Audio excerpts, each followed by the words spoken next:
अब A B and C D को एक ट्रांसवर्सल ने कट किया 2 डिस्टिंक्ट पॉइंट्स पर, यहाँ और यहाँ, इजंट इट?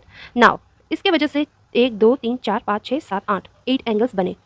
अब इन एंगल्स में से जो एंगल आपके इंटीरियर यानी बीच में दो पैरेलल लाइंस के बीच में जो एंगल्स बनेंगे उसे हम इंटीरियर एंगल्स कहेंगे, और पैरेलल लाइंस के बीच से बाहर यानी इसके बाहर जो एंगल्स बनेंगे उसे हम एक्सटीरियर एंगल्स कहेंगे। उस angles which are form inside the parallel lines, transversal ने कट किया 2 डिस्टिंक्ट पॉइंट्स पर, और जो एंगल्स बीच में बने पैरेलल लाइंस के बीच में वही है आपके interior angles. Alternate interior angles यानी वो एंगल्स जो ऑपोजिट्स में बने। ऑपोजिट्स 4, एंगल 4 के ऑपोजिट में है आपका एंगल 6, उसी तरह से एंगल 3 के ऑपोजिट में है एंगल 5, इसीलिए ये कहलाते हैं ऑल्टरनेट इंटीरियर एंगल। ऑल्टरनेट यानी opposite, remember that. Alternate interior angles, angle 4 and angle 6, angle 3 and angle 5. अब according to the property number 1, that is when a transversal is drawn to parallel lines, दो parallel lines के ऊपर अगर एक transversal draw किया जाता है और उससे अगर कोई अल्टरनेट इंटीरियर एंगल्स बनते हैं तो that alternate interior angles should be equal in measurement according to the property. तो एंगल 4 जितना होगा एंगल 6 भी उतना ही होगा। एंगल 3 अगर आपका 30 डिग्री है तो एंगल 5 भी 30 डिग्री होगा।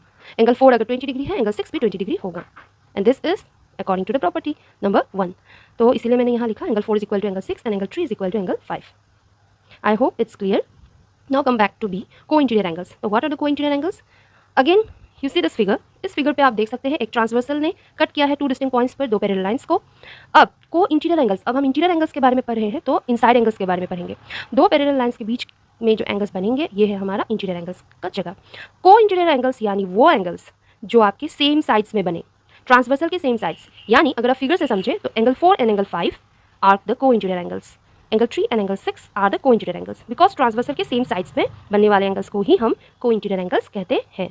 अब according to the property when a transversal is drawn to the two parallel lines the co-interior angles are supplementary.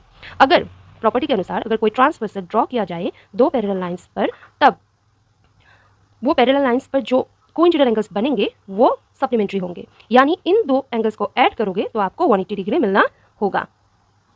तो एंगल 4 एंड एंगल 5 जितना भी गिवन होगा उन दोनों को अगर आप ऐड करोगे तो आपको 180 डिग्री मिलना होगा according to the property. Angle 3 and angle 6 also जब आप ऐड करोगे तो आपको 180 डिग्री मिलना होगा अकॉर्डिंग टू द प्रॉपर्टी।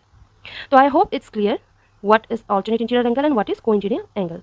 तो इन दोनों में डिफरेंस इतना ही है। इंटीरियर एंगल्स यानी बीच का एंगल पैरेलल लाइंस के बीच में, ट्रांसवर्सल आपको ध्यान में देना है वो लाइन जो आपके पैरेलल लाइंस को, अब ये दोनों पैरेलल लाइंस हैं, इन दोनों को कट किया है 2 पॉइंट्स पर, इसकी वजह से हमें alternate interior angles and co-interior angles हमने देखा। ऑल्टरनेट यानी ऑपोजिट एंगल्स जो ऑपोजिट्स में बने, और को-इंटीरियर एंगल यानी वो एंगल्स जो same side of the transversal में बने। तो I hope it's clear and that is all for today.